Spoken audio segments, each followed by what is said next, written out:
Et là, il me répond, mais ça arrive à tout le monde de trop manger. Et là, je me suis dit, waouh, ça confirme vraiment ce que je pensais. Personne peut comprendre ce que je ressens et je suis seule face à mes démons.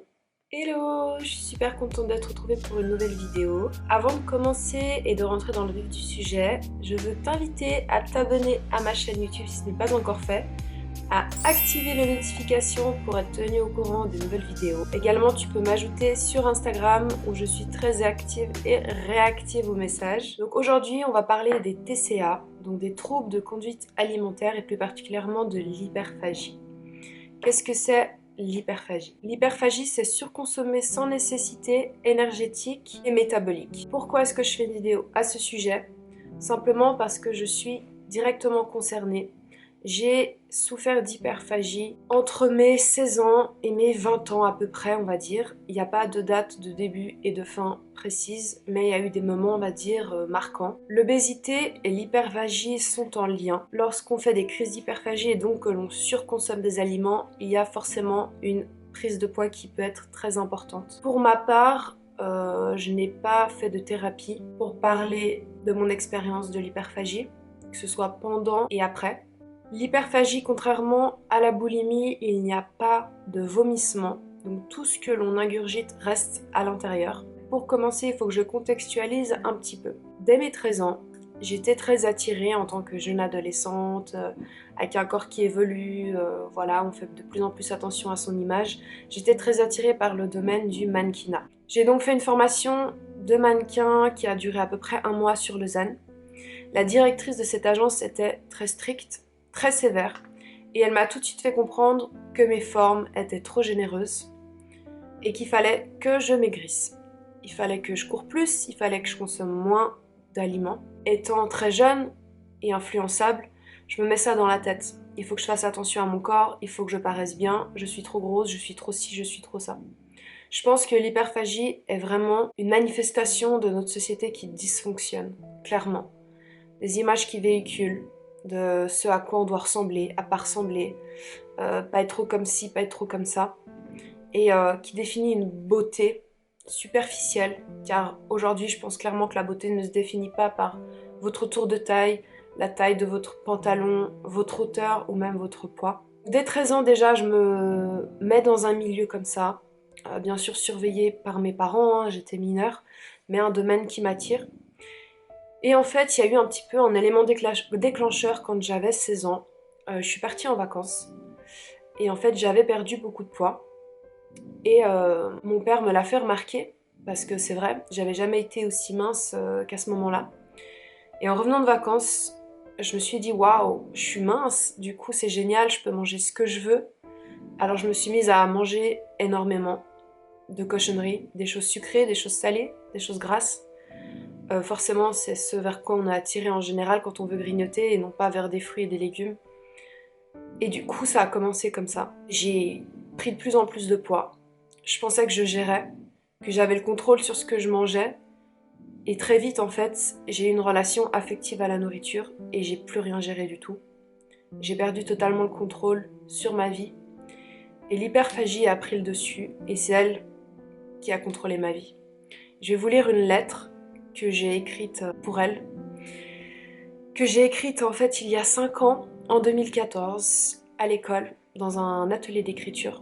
Et je tiens à vous la lire. Je pense que cette lettre vous permettra d'avoir une meilleure compréhension de l'état émotionnel dans lequel je me trouvais et à quel point l'hyperphagie a contrôlé ma vie. Je sais que cette vidéo va surprendre beaucoup de monde dans mon entourage, car c'est vraiment un sujet que j'ai gardé privé, à l'intérieur, par la honte, par la culpabilité, par la peur. J'en ai parlé à personne, seulement à une personne en particulier. D'ailleurs, si tu regardes cette vidéo, sache que je t'aime de tout mon cœur, donc je vais vous lire cette lettre. Chère hyperphagie, entre nous, je n'attends plus rien de toi et je te souhaite une mauvaise continuation. Aujourd'hui, c'est la première fois que j'ai envie de parler ouvertement de toi. Ce n'est pas une chose qui est très simple, puisque je n'ai fait que de te cacher depuis 3 années maintenant. À tous ceux qui ne te connaissent pas et ceux qui ont malheureusement croisé ton chemin. Tu as mis un beau bordel dans ma vie, et voilà qu'aujourd'hui encore, tu n'as pas encore complètement disparu de mon esprit. Tu as réussi avec brio à connaître mes faiblesses du bout des doigts et tu as su me manipuler comme bon te semblait. Ton emprise sur moi a laissé des traces, certaines ne disparaîtront sûrement jamais. Par où commencer? Tu as eu l'art de me faire culpabiliser, de m'isoler et de me détruire peu à peu, tel un animal qui laisse souffrir sa proie, la regarde mourir avant de la manger.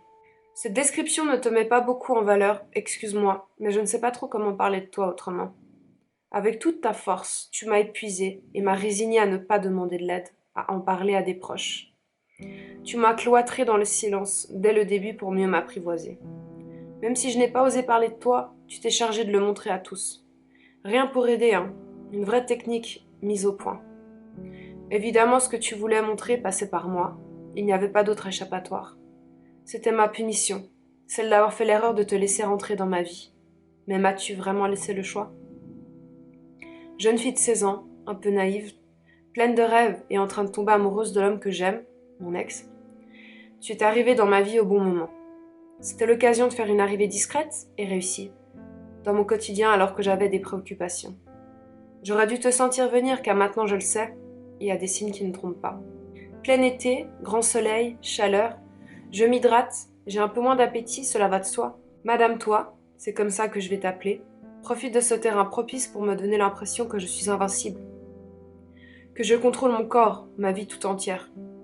En réalité, c'est le début de la fin, ou plutôt les débuts de mes ennuis. Au retour de l'été, mon père m'avait fait remarquer que j'avais un peu trop maigri. Il est un des premiers à me faire remarquer ce genre de choses. Il tient à la santé de ses enfants, c'est évident.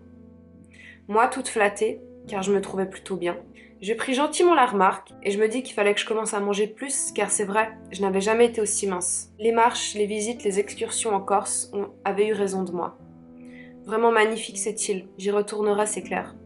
Retour des vacances donc, et j'en garde ce souvenir, moi déambulant dans le magasin à trottiner comme une enfant dans les rayons des biscuits, des bonbons et des sucreries.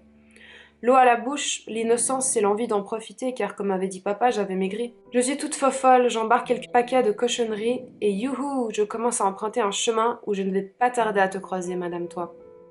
Ce jour-là, tout commença. Je me suis rendu compte que je débutais à avoir un faible pour les petites douceurs, mais après tout c'est humain de se faire plaisir.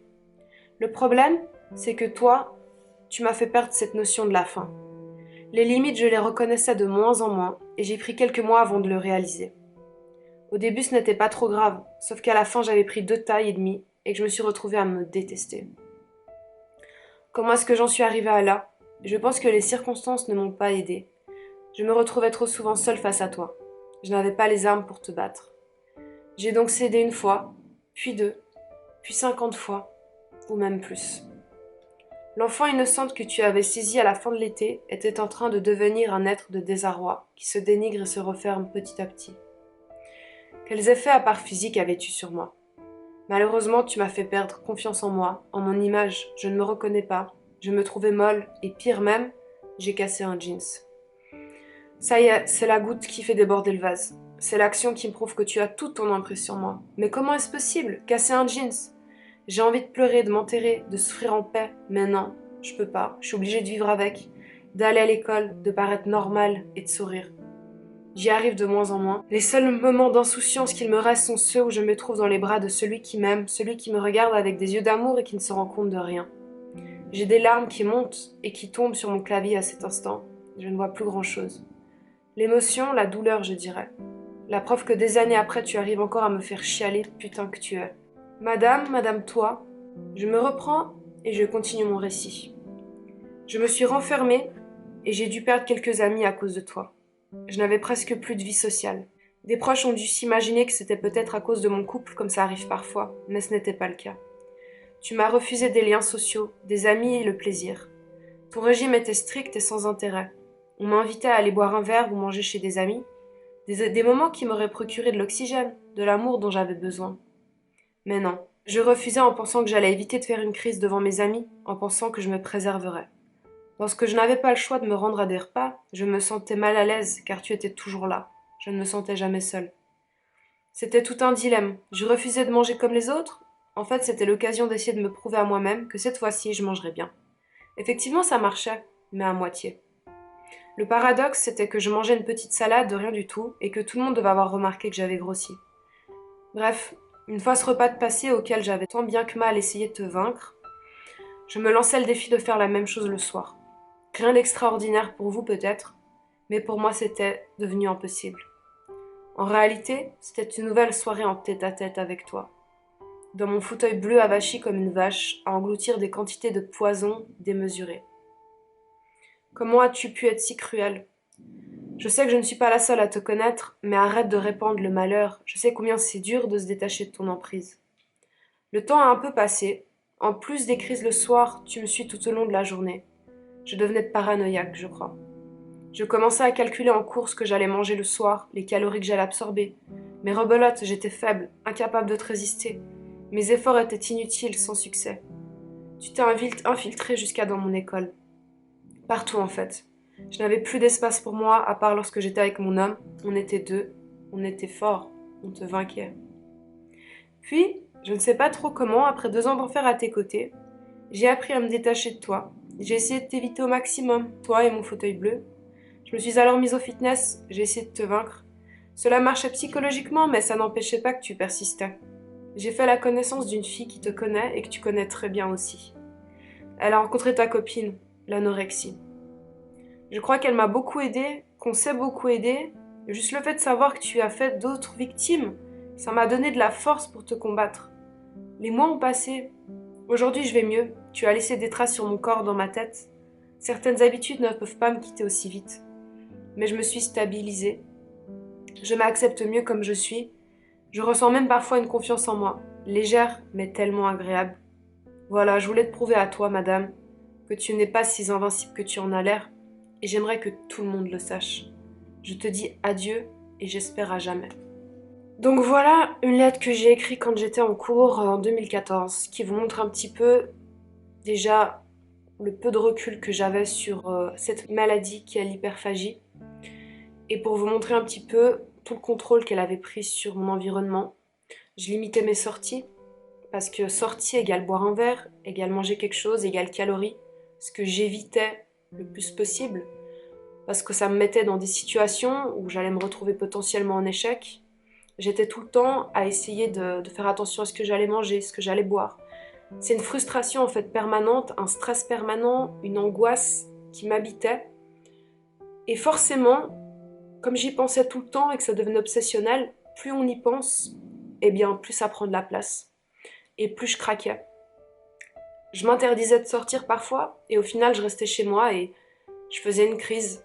Donc je mangeais des tonnes de choses, tout ce qui passait sous la main. Forcément, on est attiré vers des choses grasses, salées et sucrées, pas des choses saines. Et j'étais seule face à tout ça. J'ai tout fait pour le cacher, et j'ai vraiment envie d'appuyer ce point-là parce que c'était mon choix, parce que j'avais honte, parce que j'avais peur de la réaction des gens. Les gens pouvaient pas comprendre, selon moi, tant qu'on n'a pas vécu ce genre de choses. C'est tellement fort et particulier. Et petit à petit, voilà, on se cloître dans un silence, on se sent coupable. Et pendant les crises, en fait, j'ai l'impression vraiment que mon cerveau était déconnecté à mon corps. Je ressens plus rien. J'ai juste besoin de me remplir, de me réconforter en fait. J'ai plus aucun contrôle sur ce qui se passe. La crise pouvait durer plusieurs minutes, plusieurs heures. Je me souviens parfois, j'avais tellement rien dans mon placard que je me retrouvais à faire des pâtisseries pourries, enfin, inventer des trucs, des recettes, juste pour avoir une dose de sucre, de sel, de gras. Il n'y a plus aucun plaisir à manger en fait. On perd toute cette notion-là et on crée vraiment une relation affective à la nourriture. Ça devient un besoin. On est attiré comme un aimant et le lendemain ça recommence. On commence la journée en se disant bah cette fois-ci ça va aller, je vais faire attention, ça va bien se passer, je vais gérer. Et toute la journée quand j'étais en cours, je me faisais une liste de menus de ce que j'aurais voulu manger pendant la semaine pour faire attention. Avec toutes les calories écrites, je me délimitais un nombre de calories, je sais même plus combien. Et il fallait que je le respecte, donc je me mettais cette pression supplémentaire et j'y arrivais pas. Les matins ça allait et forcément le soir je me retrouvais seule face à moi-même. Je sortais de moins en moins, j'avais pas énormément du coup d'amis. J'avais mon ex de l'époque, mais c'est tellement difficile en fait à faire comprendre. On a cette solitude et ce mal-être à l'intérieur, on fait tout pour le cacher, que même lui n'a pas vraiment remarqué. Je me souviens d'un jour où j'ai essayé de lui en parler, de lui faire comprendre que ça allait pas. Donc je lui explique la situation et là il me répond mais ça arrive à tout le monde de trop manger. Et là je me suis dit waouh, Ça confirme vraiment ce que je pensais. Personne peut comprendre ce que je ressens et je suis seule face à mes démons. Je suis seule face à ça. Je vais me battre seule et je m'en sortirai seule. Ça a demandé beaucoup d'énergie. C'était pas facile. Et je suis émue rien que d'en parler. Pas parce que je suis triste ou que ça va pas, mais parce que je me revois quelques années auparavant et je vois où j'en suis aujourd'hui. Et j'ai envie de me prendre dans les bras et de me dire, mais ça va aller, Lauriane, tu vas t'en sortir. T'as beaucoup plus de force que ce que tu peux imaginer à l'intérieur. T'es beaucoup plus forte que ça. C'est un combat que j'ai mené seule face à moi-même. En un an, j'ai pris 10 kilos à peu près. Et le sport m'a aidé. Malgré tout, c'était une autre sorte de contrôle que j'ai essayé d'avoir sur mon corps, de le sentir, de dépenser cette énergie et toutes ces calories que j'ingurgitais. Donc ça m'a aidé, mais voilà, ça a aussi renforcé cette vision du corps parfait, de cette pression. Donc ça entretenait quand même ça, mais ça m'a aidé aussi à m'en sortir, à m'aérer un petit peu l'esprit, avoir ma petite dose d'oxygène quand même au quotidien, même si ça a entretenu également de faire attention à ce que je mangeais, mais ça devenait moins extrême, on va dire. J'ai fait un concours également qui s'appelle Miss et Mister Suisse Romande il y a à peu près 5 ans, 4-5 ans. 5 ans, ouais. Et ça m'a beaucoup aidé pour ma confiance. J'ai fait des belles rencontres et contrairement voilà, à ce qu'on pourrait penser, bien sûr, il y a beaucoup, c'est tout dans le physique, dans l'image, mais ça m'a permis d'accepter mieux mon corps justement, de prendre confiance en moi, en ce que j'étais, et ça m'a aussi quand même beaucoup aidé.